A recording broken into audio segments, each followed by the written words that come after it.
Warning: the five may contain discussions on topics such as death, suicide, rape, addiction, and abuse. Although these topics are approached in a therapeutic manner, they still may have triggering effects on some individuals. Viewer discretion is advised. Human beings are crafted through experience. Each person, from the closest of friend to the most random of stranger, has a unique story crafted by the ultimate experience that we call life. Welcome to The Five. The same five questions, a completely different experience every time.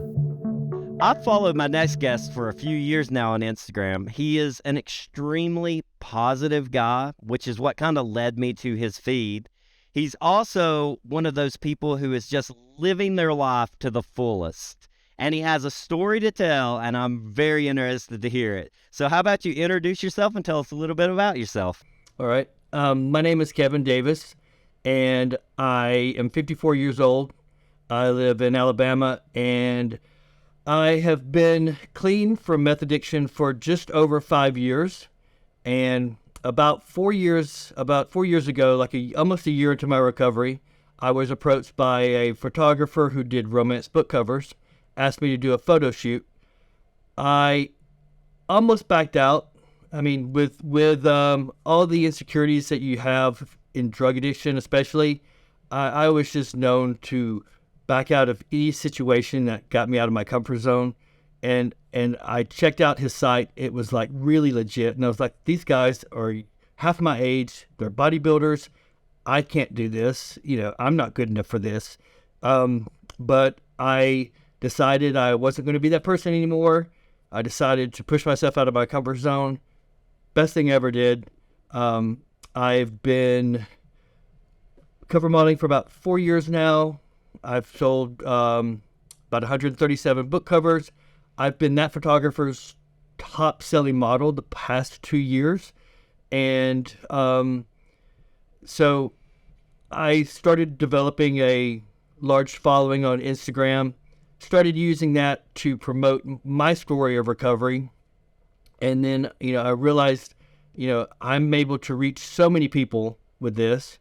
So I made it more of a mission to even try to use it even more so for that purpose. So I've really tried to promote other people's recovery stories as well. It's like I feel like that's been a huge part of my success, is the fact that I have gotten on there and been very vulnerable. I tell very personal stuff. At first, it was hard to do it, but the more I did it, the more it set me free. The more it took all the things that kind of held me captives, all the dirty secrets and things that I felt I didn't want people to know. Once I told it, no one could use it against me. And then I didn't have it holding me in control anymore. So the more I started telling more personal things, the more I got, the more personal I got, the more one of the things with my addiction is that sex was the biggest trigger for me. So for 4.5 years, I was completely celibate. And sharing that helped a lot of people, because, that's something really personal to share, and then also people see me as this, taking these sexy photos with guys and girls or whatever I'm doing, and they think, oh, he's got this charmed life. He lives like a celebrity. He's got to be having sex all the time. And I'm like, nope, I'm actually in recovery and I'm celibate. And I think that helped people see me as a real person, and I think that just helped my career even more. So, I've really been blessed with this new life that I never thought I would have. I didn't expect to even be alive at this point. So to have this life, it just feels like a huge bonus. I love your feed because, one, you are very vulnerable. You're very honest and upfront with everything. And your story, it's something that I think can just help other people. And that's why I'm really happy to have you on here today. But I'm also going to say I live for those book covers because, like I said, sometimes you're on there with a guy, sometimes you're on there with a girl, sometimes you're on there with a guy and a girl. And I'm like, what is going on? These things look spicy to me, but it keeps me very interested. It's funny because I started out doing my first shoot with a guy, and people were like, "Oh, he's gay." And then I did a shoot with a female, and they're like, "Oh, I thought you were gay." And then I did another one with a guy, and then I did one with a guy and a girl. So, it's like I keep them on my toes, keep them on their toes. I'm going to probably do, I'm going to try to do some interracial ones soon. Black female, black male. I just want to try to, there's a lot of authors that have told me, they said, we don't have a lot of diversity there. And also when I first did my first male shoot, they were like, we don't really have a lot of representation. Even the first time I talked to my photographer about doing it, he's also gay, but he's told me, he said, Kevin, he goes, you're going to have a hard time finding guys that will do that. He said, a lot of the male straight, most of the models I work with are straight. He said they're not really comfortable doing that. He said the gay models won't do it either. She's like their boyfriends are jealous or something. There's usually a reason. But I've done a couple now, and the last one I did was the most successful couple shoot this photographer's ever done, male or female. It just, and the guy I shot with is straight, good friend who's also in recovery, but we had talked for like 3 years before we ever did the shoot. I was in recovery before I became a model. He was a model before and then got back into heroin. Then I kind of helped him get back into modeling. And so for us being so close that way, it was like we didn't really have anything to fake. Even though it wasn't sexual, we loved each other. There was a great connection and people felt that chemistry. So, it's really about making something feel real. And it's not about getting on there and trying to be sexy and look like you're having sex with someone. It's more about the intimacy and the emotion that sells. And that's what we had. So that's something that I really try to go for when I do these shoots now. I just try to find someone that I connect with and find a way to feel like I'm, emotionally involved with this person. I like this person. And that really does help, whether it be male or female. Well, like I said, I live for them. And it is true. Like every one of them, they're not like over sexualized. There's like, you're looking for the backstory behind them. It's like you see them and they're sexy, don't get me wrong. But like, it's more like almost like a romantic, sexy type and everything. It's funny because when you're doing the shoot, it's not sexy at all. You think it would be, but when you're shooting with another model, you're not real comfortable. You've never, like most of the time you haven't met until you get there. And so you're trying to get comfortable. And it's funny because you just meet someone and then the photographer's like, okay, get up close. And you're like, okay, pretend like you're going to kiss. And you're like, I don't know this person well yet. It's like, it's awkward. But by the end of the day, you're so comfortable with them. But you're thinking, okay, I want to connect with this person. And so you're thinking about connecting with the model. But then you're like, okay, I got to remember to connect with a photographer over the camera. And then you're like, okay, I want to make sure I'm not blocking their light. They're not blocking mine. Am I holding my stomach in? Is my breath okay? There's all these things going through your head. So it's kind of a blur. So when you actually see the photos, you're like, oh, crap. That does look real. I know I was there, but this looks like I'm peering in on some real life couple doing something. So I understand how people think, oh, you guys are really doing it, but and they're like, oh, he can't be straight because you guys are. I'm like, no, I understand why you think that. It does look like we're really doing stuff, but we're not. Well, speaking of making connections, you ready to make some connections with some people out here? Sure. All right. You know the drill. I'm going to ask you 5 questions. You can answer them however you like. Take your time. And are you ready? I'm ready. All right. What's the scariest thing that's ever happened to you? So the scariest thing that ever happened to me was 5 years ago when I got arrested. I had never been in trouble in my life. I had had 2 speeding tickets when I was 18. Other than that, nothing on my record. So I was living in Atlanta. My best friend, one of my best friends was I was crashing with him a lot, but I was crashing with friends because I had been homeless for about 6 months, jobless, and I was also just sleeping in my car most of the time. But my friend who I crashed with a lot happened to be a dealer, and so when I was coming over to Tuscaloosa to see someone I had met through a friend, I had let him know I was coming over and asked if I could crash with him. He knew that my best friend was a dealer, asked me if I would bring him some drugs. I said sure. He asked for a large amount. I didn't think anything at the time, but he was actually setting me up. So when I got here, we met in a parking lot. He gets in my car. He's like, my parents are at my place right now, so you can't come over now, but I'll go ahead and give you the money and get the drugs or whatever. So, okay. So as soon as we made the exchange, cop cars pull up on both sides, pull me out, face down, handcuffed. Could not believe that was happening to me. It just seemed like this has to be a dream. This has to be like a bad high or something, and so then I'm, heading to the police station, and I all I could think was, my life's over. This is it. I had kept.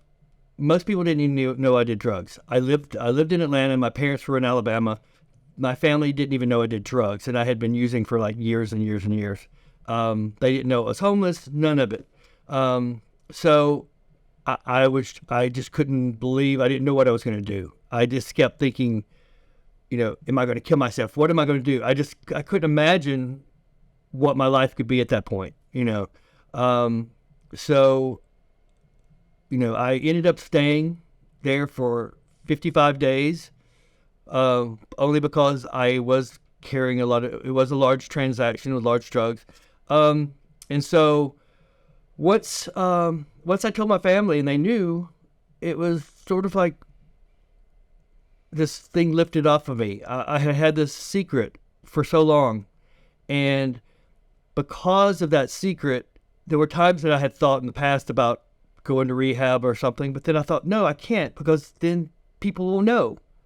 And I also had what had really started my addiction was I had chronic pain for about 10 years. It had gotten worse and worse. I couldn't take narcotics.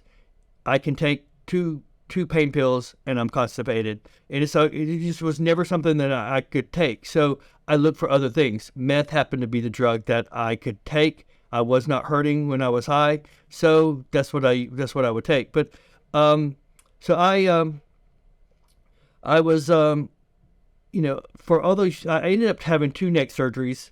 By the time I had my second neck surgery, everything should have been corrected, but at that point I was already an addict. But I still hurt every time I would I would get high, I wouldn't hurt. I'd come down, I'd be hurting again. So in my mind, I also thought, well, I can't really quit because I'll still be hurting. So what am I going to do? I'm going to end up taking again because I'm hurting too bad. And people used to ask me, do you wish you had never taken drugs? And I'm like, well, no, because if I hadn't, I probably would have killed myself, because the chronic pain, it wears at you and wears at you and wears at you and wears you down, and you're hurting all the time. And if I hadn't been able to get relief during that time, I probably would have taken my life because I couldn't have dealt with it. So in my head, I thought, well, there's no way I can quit. So, and also, I don't want my family to know, but if I do go to rehab, I'll end up just using again for the pain, and then all my family and stuff will know. And so I thought, I just can't do that. So I never did get help. So once the secret was out, it took such a big weight off of me. And so I ended up asking for rehab as part of my sentencing. And luckily, the place, I'm a veteran also. So when they said the VA here in Tuscaloosa actually has a rehab facility. So I ended up staying in Tuscaloosa as soon as I got out of jail to do rehab for 3 months. And when I got through with rehab, I decided I can't go back to Atlanta. I really can't go back to my hometown because I used a lot there. So I stayed here in Tuscaloosa, changed my phone number. I didn't know anyone, and decided just to start a new life. And I've been here ever since. I hopefully will find a new location this year. I'm ready to move on someplace a little bigger again. But it's been a great start for me. But that was my scariest moment, but it was also the best thing that ever happened to me, and such a pivotal moment that it was, I had no idea at the time. I thought my life was over, and it was just beginning. So You are an absolute amazing transformation from all aspects. I mean, not only are you recovering from drug addiction and you've been clean this long, but you also are on meth, and you're a model now with an amazing physique and like a super healthy guy. So it's like you're just I have to say you're like would be like a prime example of what can happen. when I got out of rehab, one of the first things I did, I realized in rehab I started working out again. And so I realized that was the one thing that I started making me feel really good. And I would get out and walk the track and like for years, like I used to have a good body, and I used to, even in my party days, I would be hitting the gym and everything, but it got to eventually to where I would be so high that I wouldn't even work out. And so I went for years with where I wouldn't eat for 5 days sometimes. I wouldn't sleep for 5 days. And then I would binge and sleep for like 2 days straight. So my body had just gone through it. I had put my body through it big time. So I wasn't looking that great, but luckily I do have pretty good genes because, most people who do meth look really old. And I had friends that were half my age who looked older than me that I did drugs with. So thanks to my mom, who has really good genes, she's almost 80 and she looks like she's 60. So, I mean, luckily I do have good genes. But when I got out of rehab, first thing I did was join a gym, and I spent most of my time working out. That became my life. And it made me start feeling really good about myself again. And then because of that, I started posting in a Facebook workout group. It's more of a gay workout group, but people post on there their progress photos and that kind of stuff. And that's where the photographer happened to see me and said, I like your story. I like your look. Would you like to do a photo shoot? So it all just sort of happened. It's like, it was almost like it was meant to be. It came into my life at the perfect time. Yeah, sometimes the worst things or the things that you think are the worst things end up being like the saving graces in life. You just don't know until you're farther down the timeline to know that. But like, I was just sort of existing for many years where my life consisted of, thinking, where am I going to get my next high? I didn't do anything that I used to do. Like I remember thinking how, I remember thinking, oh, I remember when I used to go to the movies and do stuff like that. It's like I didn't do anything normal anymore. It was like I didn't have a life really, and so it kind of was weird, sort of trying to develop a life again. But it felt good the more I started doing things and feeling like my old self. But whenever I started working out, and one of the bad things too is that I didn't know anyone here, and I had to be really careful about who I let into my life. So I did mostly things by myself. But then, it sort of was good because I developed, a confidence in being okay by myself. I used to really need validation from everyone else, and I learned to not need that validation. And that was probably one of the best things I ever did. So when I started doing the modeling, I almost backed out from when he asked me to do it, because I saw all these models who were half my age. They looked like bodybuilders, and I still I still didn't feel that great about myself. I was still working on myself, and I had really, really low self-esteem. But I pushed myself to do it, and I was like, I'm not going to be that same person who backs out of everything that's not in my comfort zone. And I'm so happy that I did. Best thing I ever did was step out of my comfort zone, and that is my new thing now, stepping out of my comfort zone. Every time I do, I end up getting more confident. It's like I feel that urge every time I want to do something new to find a reason to back out. And then I'm like, nope, you're not that person anymore. And then I do it, and then good things happen because of it. So that's just something that has sort of become my new thing, is pushing myself to do the scary things, Well, I guess we can move on to the next question, which is, what's the weirdest thing that's ever happened to you? So the weirdest thing, only in because like at the time it was kind of scary, and I kind of felt like, I was kind of high, I'd been up for days, so in a way it didn't really hit me how weird it was at the time. But 2 weeks before I got arrested, I had driven back over to my hometown in Gadsden, and I think when I moved back to Atlanta, I thought things were going to be different, and then they were worse. And then I was in this big city, and so even though I hated like what I left in Gadsden, it felt comfortable. So I kept going back over there and hanging out with some of the same people. And I had gone over there and hung out with this guy who was known to being out of jail a lot. But so we hung out, and then when I dropped him off at his friend's house, I didn't realize it, but that was a house that police watched all the time. So as soon as I left that driveway and started pulling off, they pulled me over. And then another cop car pulls up. And so I'm surrounded with like 7 or 8 cops. They're like, we want to search your car. And I was like, oh my God. Because I didn't know what was in there. I didn't know, because I thought we had probably gone through most of the drugs, but I knew my pipe was in there. I had syringes in there. I had baggies. I had a scale. I had all the things that, drug related. And I was high, and I had been up for days. So they went through my whole car, found all of the stuff. And I think the one thing that saved me maybe was that they could find nothing on my record at all, So I explained who I was hanging out with and what I was doing, and they're like, you know what? They're like, you don't need to be hanging out with here. You don't need to be here. But we don't want you doing this in this town. Go back to Atlanta. They gave me all my stuff back and said, go back to Atlanta.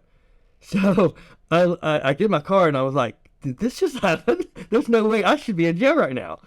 So I am driving halfway there, and, like I said, I had been up for days. So I'm like, I don't need to be on the road. So I'm like, I got to pull over and sleep somewhere. So I found like a Home Depot parking lot, and it was pretty empty. And so I just pulled kind of an area though with this no one around, and got it, leaned my car seat back and thought, no one will mess with me.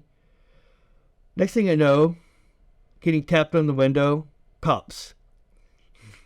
I was like, I can't believe this is happening. Then they're like, yeah, we need to search your car. Oh my God.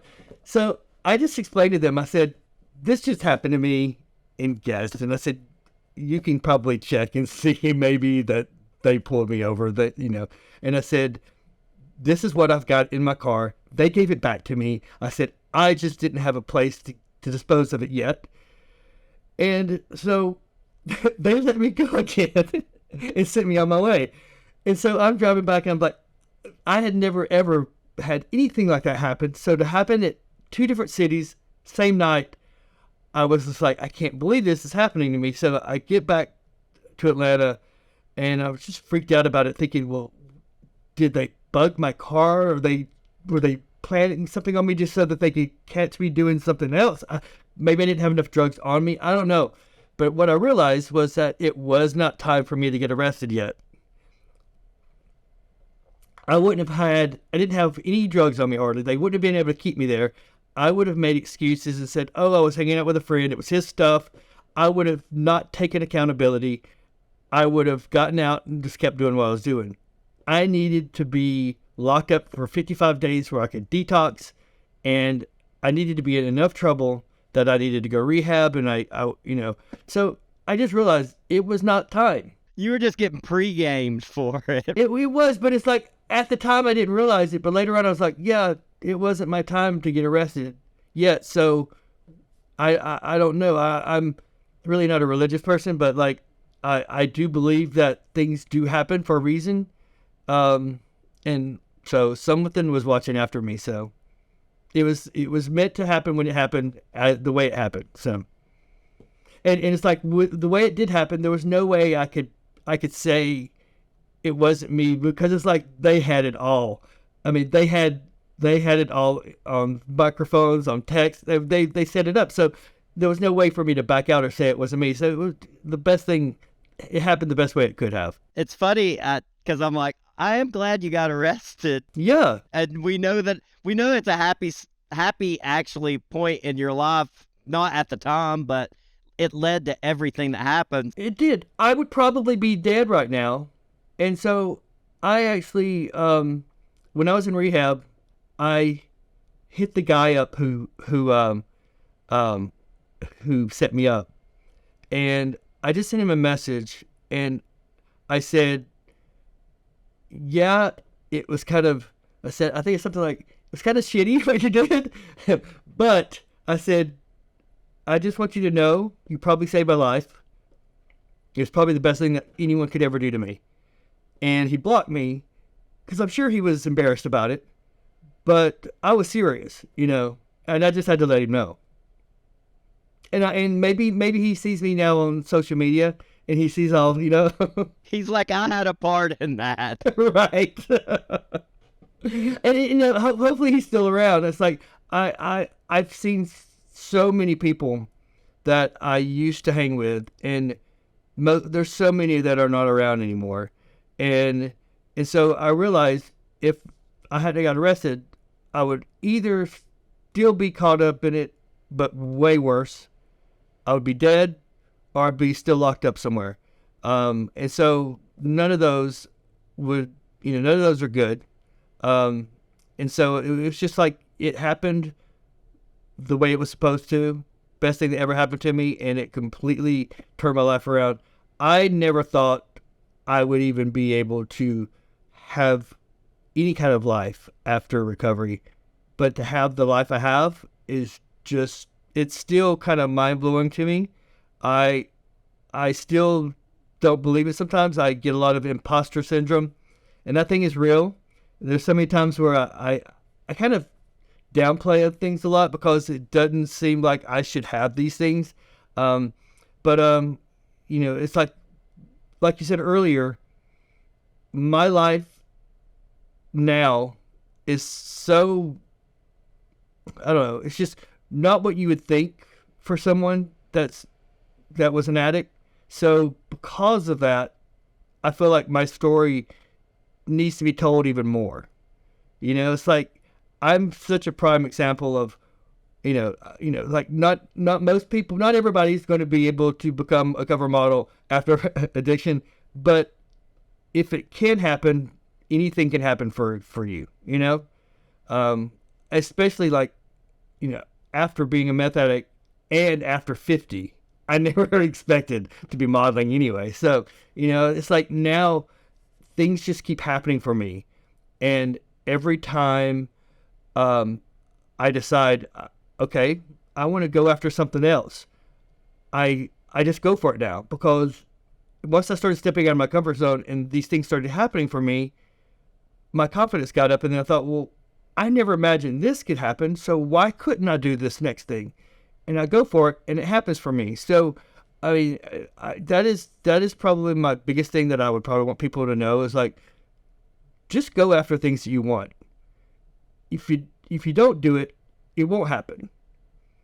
If you try it and it doesn't work, then either you might figure out, hey, that wasn't for me, or you're like, that didn't work, so let me try it a different way. When something doesn't work, that doesn't mean that's not your answer necessarily. It just means, okay, now I know that way didn't work, so let me try something new, or let me get better at it.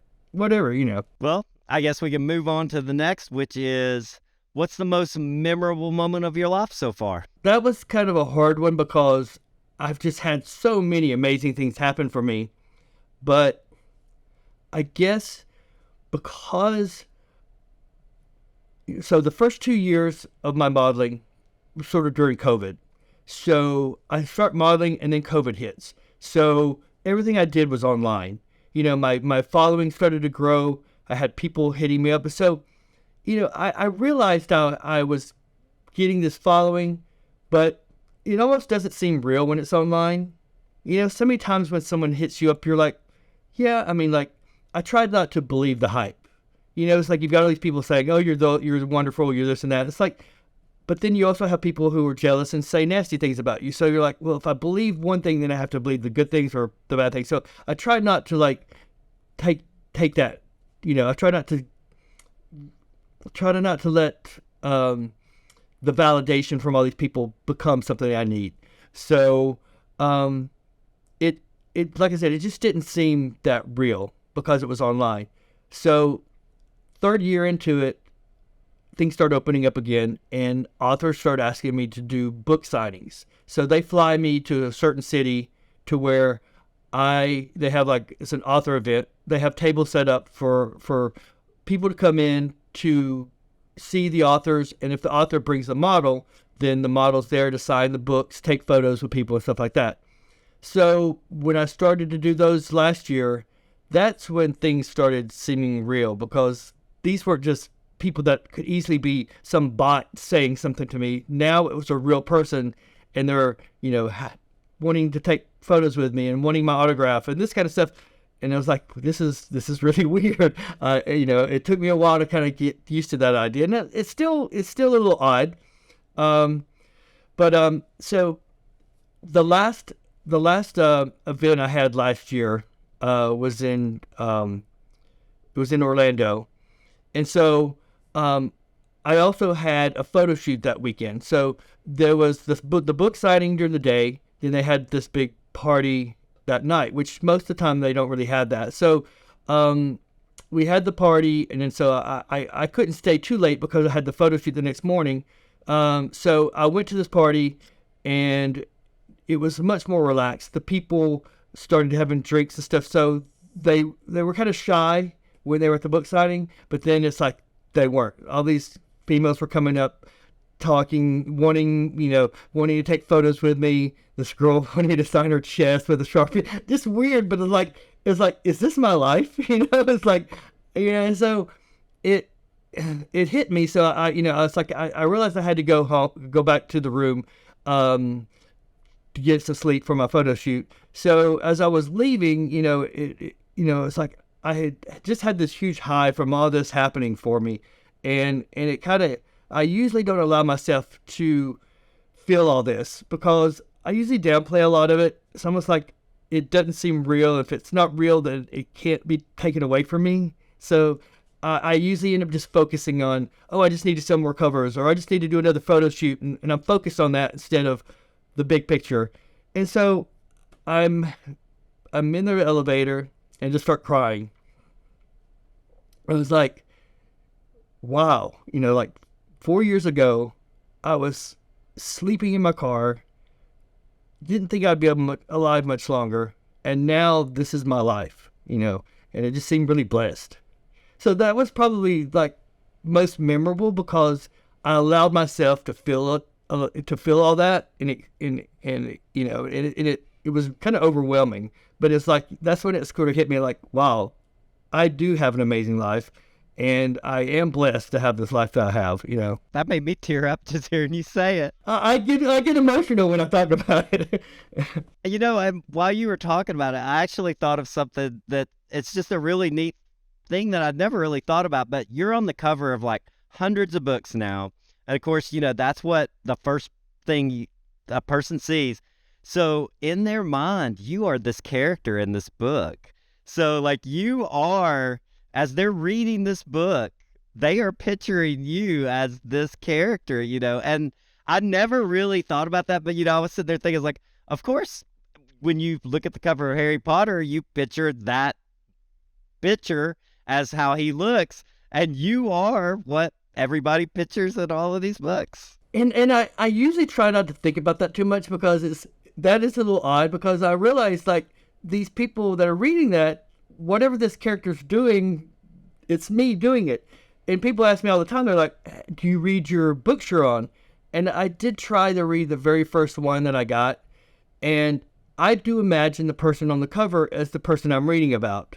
And it was just too weird. And I couldn't imagine, because I'm thinking that's me. So, but that is weird, because like, I am the person that they're thinking about, and they become really invested in these characters.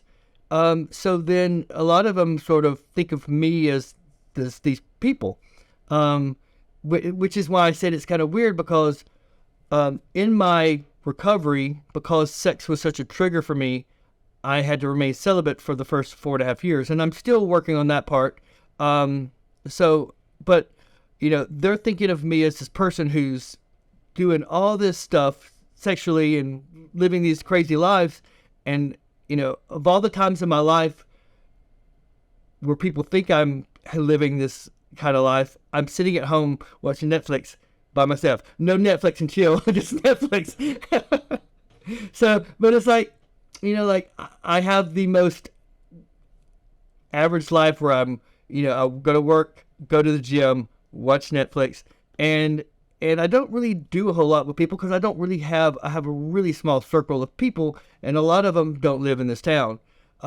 It's been really hard to develop friends, and especially in a smaller town.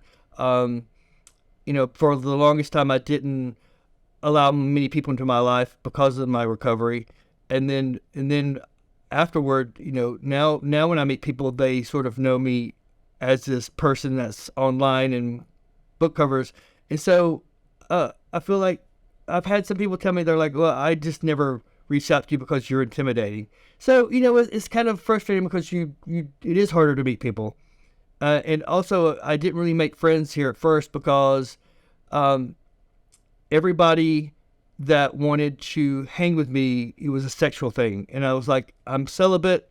And even when they were like, oh, I'm okay with that, they tried it, and it's like I didn't trust to be around these people, because I couldn't take that kind of risk with relapsing, because somebody wasn't respecting my boundaries. So I can understand that. Well, the other thing too is, like, I don't think they believe that I was celibate, because they see the photos, and they think, well, yeah, you're doing this, you're only, so it's kind of hard for them to see me as celibate when what they see me as is a very sexual person online, and that's just, the characters I'm playing. Well, I guess we can move on to the next one, which is usually the hardest one, which is, what's the saddest thing that's ever happened to you? About the time I first started using, when I was around 30, is when I ended up getting, my boyfriend at the time bought me a miniature dachshund, and that became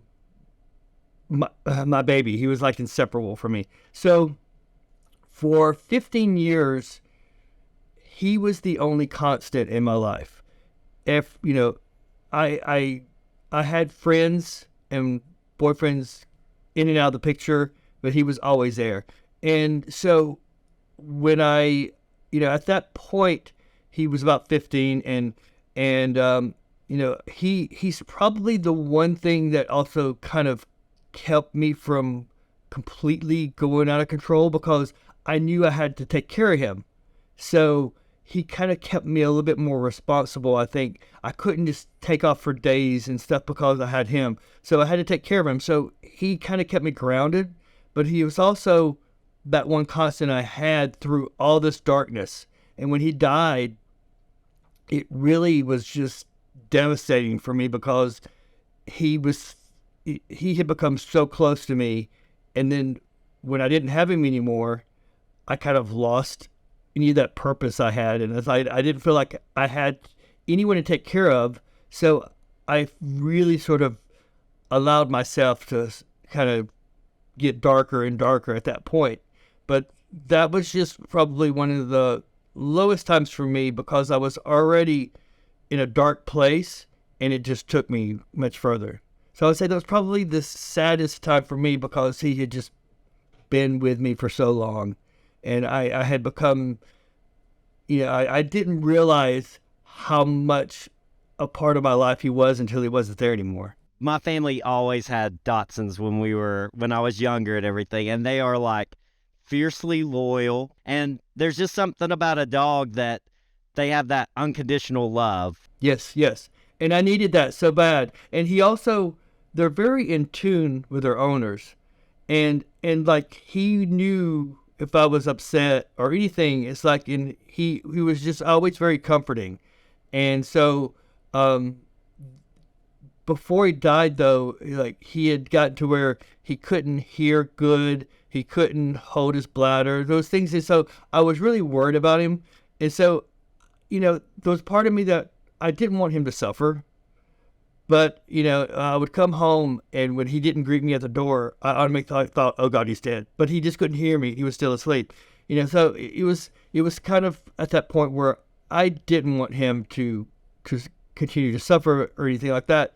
But I also needed him really bad, I hate to hear that. That's, losing a pet. There's some people that doesn't understand it, and then there's some people that understand it completely, that it is that strong of a bond. Closest thing I'll ever have to a child. And like for 15 years too. And it's like, and, with a child, they get a certain age and they don't really need you anymore. He's a little dog. He needed me the whole 15 years, And you needed him the whole 15 years. And I needed him, right. And I have a personality too that I do need to feel needed. And so he kind of helped fill that for me. And then, after he was gone, I was always really bad about, like in my addiction, I like to do, even now the way I am as far as supporting people and doing things for people and promoting people, I've always had that personality. But when I was in my addiction, I had people take advantage of that. So I would be the addict who, shared my drugs, gave people car rides, gave them money, fed them, did stuff, and then they would steal from me. So my self-esteem got lower and lower and lower because I would do for people and then they would take advantage of me, and I would do for people and take advantage of me. And I eventually realized, I'm like, I'm doing the same thing expecting a different outcome because I'm doing it with different people, but they're the same type of people, But I was doing it with different people and I was getting the same outcome, which is insanity. But it's like with the addiction, I was just trying to find. I kept looking for someone that wasn't going to do that, and they kept doing it, and so I had that need to do for people, or to feel needed, and eventually, what was really nice is like I was able, once I got through my addiction and into recovery, I've been able to find ways to do that for the right people, and I also feel like that has been one of my. I think that's why I have such a good success is that I'm really big on karma. And every time I do something for people, I'm not expecting anything in return from them, but I always get something in return somehow. And people will say, thank you so much. You didn't have to do that for me. I'm like, yeah, but you know what? It'll come back for me. And you just never know how it's going to come back. I've seen karma work for me in good things, but I've also seen karma, bad things happen for people where I kept thinking, why do these people keep getting away with doing this bad stuff for people? And I thought, well, no, just sit back because, it'll eventually come back. What you put out there, whether good or bad, will come back to you, and it always does. So, yeah, I'm really big on paying it forward and, supporting and raising other people up, and it's sort of become my brand in a way. So now I've gotten the term. You don't really see it on Instagram, but on Facebook, my new term is Pimp Daddy, because all my book titles are Daddy this, Daddy that. So when I started sort of pimping some of my friends out, or photographers or models or whatever. I'd promote them, and someone said, "Thank you, Pimp Daddy." So that stuck. So now my hashtag is Pimp Daddy. So Well, this all leads into the final question, and I think this whole episode you've been giving it, but we might as well just say it. Based on your life experience so far, what's the best advice you can give to the people out there listening? my best advice, other than finding validation in yourself and not depending on other people's validation, because you never know, like, people are going to act on their own needs. So, they might be doing something to you. It might not be anything about you, but you take it on yourself. So, trying to get validation from someone else, it just never works. But I would say my biggest thing is to step out of your comfort zone as much as possible. It's like, I decided this year to step out of my comfort zone by getting comfortable in front of the camera. And by in front of the camera, I mean video. I'm comfortable with photos, but I've never been comfortable with video. That's why you said, I've never heard you talk before. I don't do a lot of video. I hate the way I sound. I hate the way I look when I'm watching myself on camera. It makes me cringe. And it's because I'm not comfortable. So one of the things I started doing this year, about 3 months ago, I started an online acting class, a Zoom class. I've been doing that. And then this past week, I got interviewed by a news journalist in the UK, and a separate person that's doing a documentary. They're both doing a documentary on people who are getting scammed, and it's by people who are using my photos to scam people out of money. And so I got interviewed by someone in the UK, and they had a news report, and I had friends that follow me online who said, "Oh my God, you were just on TV here in England." And so that was really cool. And then today I'm doing this. So I'm doing everything I can to step out of my comfort zone. Anytime I feel like there's something that makes me scared, or like I start to feel like, okay, I want to back out for whatever reason, I'm like, okay, that's a sign I have to do this now. Anything that holds you back, it keeps you from growing. Every time you try something new, doing this right here, not only can I hopefully help other people, but I'm helping myself because I'm getting comfortable in my own skin. And every time I do that, I get more confident in every area of my life. We grow the most when we're not in our comfort zone. Yes, definitely. If I had backed out of that photo shoot, like I usually do, that first photo shoot, none of this would have happened for me. None of it. I would have never got the opportunity again. And it's just like everything happens for a reason, but if you don't take that opportunity when it comes to you, it's not going to happen. So when you have chances to do stuff, do it. If you fail, you fail. But even if you fail, you don't know what opportunity might come from you just trying. I would rather try something and fail than regret not have ever tried. Right. There's been situations where I've gone after something and it didn't happen.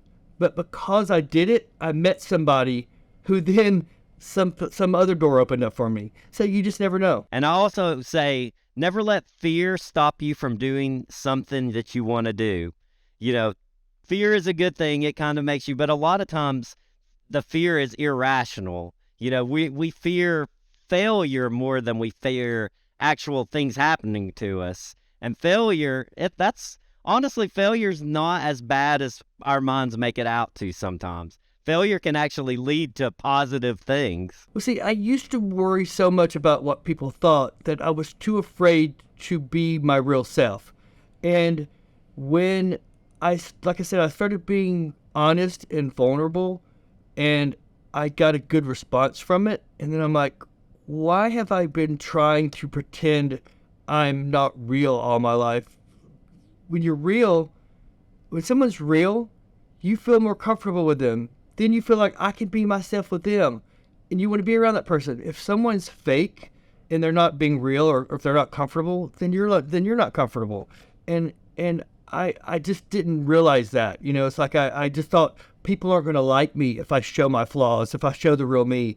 And so now because I do share, like, the fact that I was arrested, the fact that I've been celibate, the fact that, that I even posted something this week that, I'm stepping out of my comfort zone this week by doing these things. And people are like, I'm so happy that you're sharing this stuff, because if someone like you can tell this kind of stuff, then it makes me feel better about myself. It's weird because I'm modeling and because I have this following, people automatically try to make me into something like bigger than I am.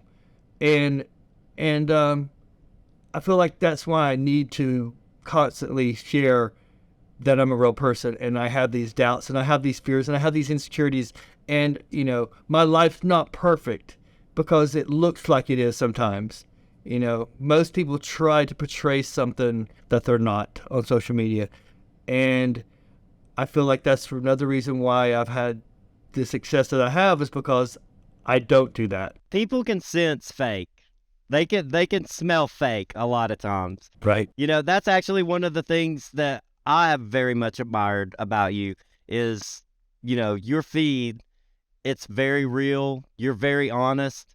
You post some things sometimes that it would be hard for a lot of people to post. And I think that's a very positive thing, because there is a lot of people that see that, and they do see that, there's a lot of people out in the same situation that you are in, and they can see you and say, you know what, I do have a chance. And I've had to really struggle with, I would be posting a lot, and then I started thinking people are going to be sick of me, and people don't keep hearing my story, and people don't want to see another before and after picture, and people don't want to see this. And so, but then I realized, you know what, stop worrying about other people. If I reach one person from this, then who cares if I get someone who's a hater and says, why do you keep doing this? Or why do you think you're all hot, or whatever? You get those people. Those people are just trolls. Usually, it's like, they don't matter. What matters is the fact that I get someone who says, because of you, I quit doing drugs. Because of you, I've been able to help my son who's doing it. And so when I get those kind of stories, that really makes it all worthwhile. I've had a lot of people reach out to me who, I had no clue for following me, even people from my past, and they're like, you were what inspired me to go to rehab. That's amazing. Yeah, it feels good. And for somebody who is not in their comfort zone doing video, I think you've done a pretty good damn job today. Thank you. I've really enjoyed it, and I think everybody out there is going to enjoy it too. Hopefully I didn't talk too much. Oh, no. We may end up having a part 2 sometime. Okay. I want to thank you all for listening today. If you enjoyed today's podcast, please subscribe and leave a 5-star review. Also, check out the video podcast at Handlebar ASMR on YouTube for extras.